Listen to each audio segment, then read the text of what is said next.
Bismillahirrahmanirrahim. Assalamu alaikum students. How are you all? I hope you all will be fine and safe outdoor.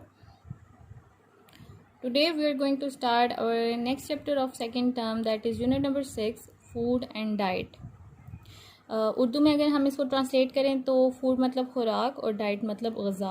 ठीक है, okay. Chapter start करने से पहले जैसे आप सबको पता है कि हम एक फेमस पर्सनालिटी का इंट्रोडक्शन पढ़ते हैं हर चैप्टर से स्टार्ट में, तो यहाँ पर भी इस चैप्टर में भी एक फेमस पर्सनालिटी का जिक्र किया गया है जो कि है स्कॉटिश डॉक्टर थे। ठीक है, इनका नाम जेम्स लिंड है और इन्होंने एक टेरेबल डिज़ीज़ जिसका क्योर इन्होंने जिस बीमारी का इलाज इन्होंने डिस्कवर किया था, उस डिज़ीज़ का नाम था स्कर्वी। ठीक है, जैसा कि मैंने आपको बताया कि जेम्स लिंड ने इसका क्योर बताया था, तो स्कर्वी जो डिज़ीज़ थी उसका क्योर बताया था। अब यहाँ पर आप देख सकते हो, ठीक है, स्कर्वी डिज़ीज़ में क्या होता है, आपके जो गम्स हैं, जो मसूड़े होते हैं, जैसे दांतों के ऊपर जो टॉप्स गम्स होते हैं, ठीक है, इनमें आपको पेन होता है, रेडिश हो जाते हैं। ठीक है, इसमें से ब्लीडिंग होने स्टार्ट हो जाती है। आपका जो मसल्स और जो हमारे जॉइंट्स हैं उनमें कुछ टाइम बाद ज़्यादा पेन होने लग जाती है, बॉडी पेन स्टार्ट हो जाता है। ठीक है, स्किन भी रफ होने लग जाती है। तो ठीक है, ये सारे सिम्टम्स हैं। सेकंड पिक्चर आप यहाँ पर देख सकते हो, ये देख लें। तो ये बेसिकली ये डिज़ीज़ थी जिसका क्योर जो है वो जेम्स लिंड ने फाइंड किया था, और ये mostly lack of vitamin C की जिनकी बॉडी में कमी होती है उनको ये डिज़ीज़ ज़्यादा जल्दी हो जाती है।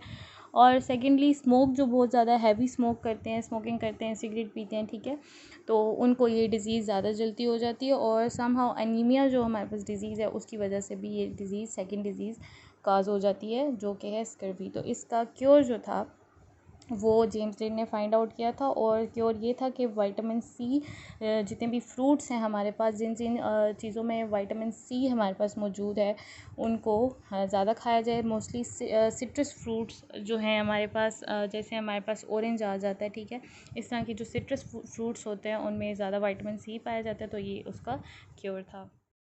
लास्ट टाइम हम लोगों ने चैप्टर 4 में जो पढ़ा था अदर लिविंग ऑर्गेनिजम्स में बैक्टीरिया, उसमें हम लोगों ने ये भी पढ़ा था कि यूज़फुल बैक्टीरिया भी होता है और हार्मफुल बैक्टीरिया भी होता है। ठीक है, अब यूज़फुल बैक्टीरिया से रिलेटेड हम लोगों ने ये पढ़ा था कि ये फूड मेकिंग में मोस्टली काम आता है, जैसे कि हम योगर्ट में, सोया सॉस में, ब्रेड मेकिंग में, और विनेगर और सोया सॉस, ये सारी चीज़ें हम लोगों ने पढ़ी थी। इन सब में ये यूज़फुल बैक्टीरिया हमें काम आता है फूड मेकिंग के लिए, as well as harmful bacteria भी प्रेजेंट होता है फूड में। अब यहाँ पर बताया गया है कि जो हार्मफुल बैक्टीरिया है वो भी खाने में ही मौजूद होगा अगर हम अपना फूड जो है, जो भी हमारा मील है, उसको ठीक तरीके से हीट अप नहीं करेंगे, उसको ठीक तरीके से हीट करके नहीं खाएंगे। तो अगर वही खाना ठंडा हम लोग खाएंगे तो उसमें बैक्टीरिया जो है वो ऑल अराउंड मौजूद होगा। तो इसीलिए कहते हैं कोई भी खाना है उसको गर्म करके खाना चाहिए। ठीक है, एक यहाँ पर ये चीज़ बताई गई है। सेकंड, यहाँ पर अगर आप लोग देखें तो 2 टाइप्स ऑफ बैक्टीरिया बताया गया है, एक है ई कोलाई और दूसरा है सैल्मोनेला। ठीक है, नेक्स्ट पेज पर अगर हम लोग आते हैं तो ये आप लोग यहाँ पे देख सकते हैं ई कोलाई और सैल्मोनेला। मैं आपको थोड़ा डिफरेंट करके इसके बारे में बताती हूँ। ओके, ये बैक्टीरिया आप यहाँ पे देख सकते हैं, थोड़ा डिफरेंट है बुक से, इस वजह से मैं आप लोगों को यहाँ पे दिखा रही हूँ। ये जो बैक्टीरिया है ये है ई कोलाई, ये इस बैक्टीरिया का नाम है ई कोलाई।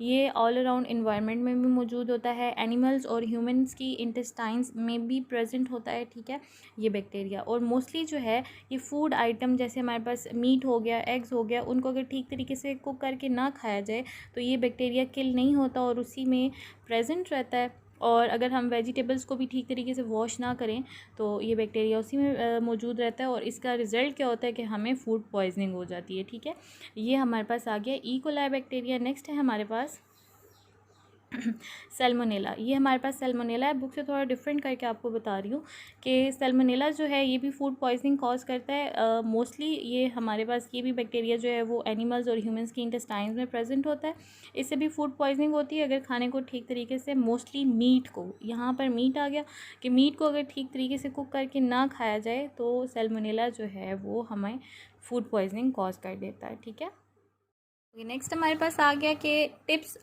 प्रिवेंशंस हमें बताए गए हैं फूड पॉइजनिंग से बचने के लिए। कौन कौन से हमें टिप्स यूज़ करनी चाहिए ताकि हमें फूड पॉइजनिंग ना हो सके।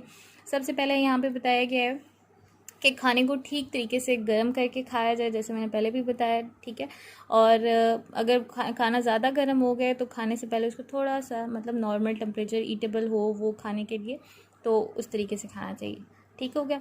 नेक्स्ट यहाँ पर बताया गया है कि wash your hands before handling the food. कोई भी फूड आइटम है, वेजिटेबल्स हैं, फ्रूट्स हैं, इवन एग्स है, मीट है, कुछ भी चीज़ है, उसको यूज़ करने से पहले आपको अपने हैंड वॉश करने चाहिए। और अगर आप खाना पका रहे हो तो खाना पकाने के दौरान भी आपको अपने हैंड्स वॉश करने चाहिए, ठीक है। अच्छा, दूसरा हमारे पास कटिंग बोर्ड एक आ जाता होता है जिसके ऊपर वेजिटेबल्स वगैरह कट की जाती हैं, तो उसको बग़ैर वॉश किए यूज़ नहीं करना चाहिए।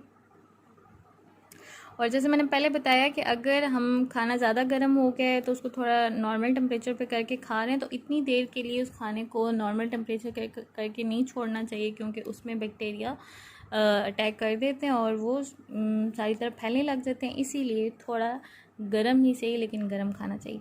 उसके बाद कहता है, अच्छा, मोस्टली ऐसे होता है कि अगर हम कोई चीज़ जैसे मीट है उसको हम बना रहे हैं, फ्राई कर रहे हैं, तो मोस्टली ऐसे होता है जैसे समटाइम चिकन ऐसे होते हैं, चिकन ऐसा होता है उसको फ्राई करते हैं तो वो अंदर से जो उसकी बोन के साथ जो मीट होता है वो ठीक तरीके से कुक नहीं हुआ हुआ होता, तो इंटरनली भी ठीक तरीके से कुक हुआ हुआ मीट हमें खाना चाहिए, क्योंकि जैसे अब ऊपर बताया कि जो ठीक तरीके से कुक हुआ हुआ मीट नहीं होता उसमें बैक्टीरिया ई कोलाई या सैल्मोनेला प्रेजेंट होता है, जो कि हमें फूड पॉइजनिंग कॉज करता है। और नेक्स्ट पॉइंट यहाँ पे बताया हुआ है कि do not reheat the food more than once. एक बार से ज़्यादा खाने को बार बार गर्म नहीं करना चाहिए, क्योंकि एक तो इसमें ये होता है कि उसमें जितने भी न्यूट्रिएंट्स होते हैं वो बर्न हो जाते हैं, ठीक है। एक चीज़ ये आ गई। और खाने में खाना को गर्म करते हुए बार बार उसको स्टिर करना चाहिए, हिलाते रहना चाहिए, ताकि वो तमाम तरफ से इवनली हीट हो जाए, एक जैसा हीटअप हो जाए फूड, ठीक है। ओके, यहाँ पे हमारे पास 2 मोर क्वेश्चंस आ गए हैं। Why must food be made free of bacteria. खाने को बैक्टीरिया से फ्री मतलब उसमें से बैक्टीरिया को ख़त्म करके क्यों खाना चाहिए।